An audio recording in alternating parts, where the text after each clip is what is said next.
A near-death experience changed my life. It was a car wreck. Strange, I thought at my age it would have been something else. I'm 62. I was dead for at least 10 minutes. That's what they say. Who the hell knows for sure? I woke up in a green field under a red sky with white clouds and blue mountains in the distance. I felt peace.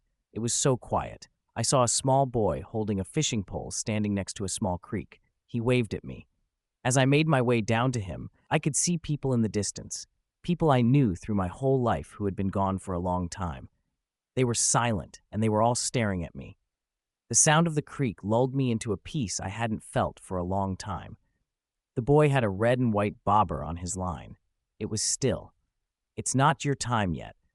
The boy looked at me with a sad expression. So many people in the distance, my parents and grandparents, friends and family.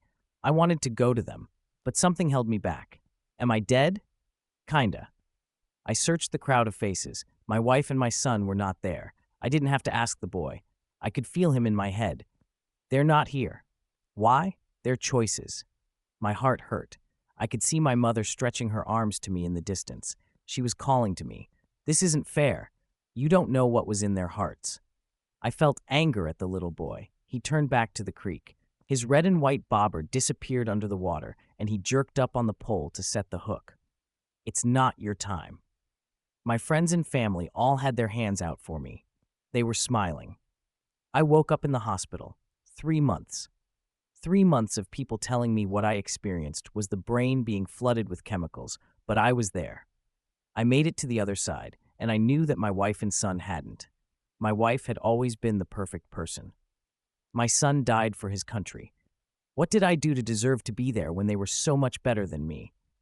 On the 4th Sunday, I went into my wife's church with 2 guns. There is no heaven for me without them. I would follow them anywhere. When I had taken enough lives, I took my own.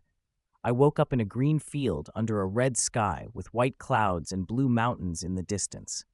The small boy was holding a fish on the end of his pole. He smiled. I'm glad you came back. I knew what was in your heart. I could see my mother stretching her arms to me in the distance. She was screaming, her face contorted in pain. All my friends and family were weeping.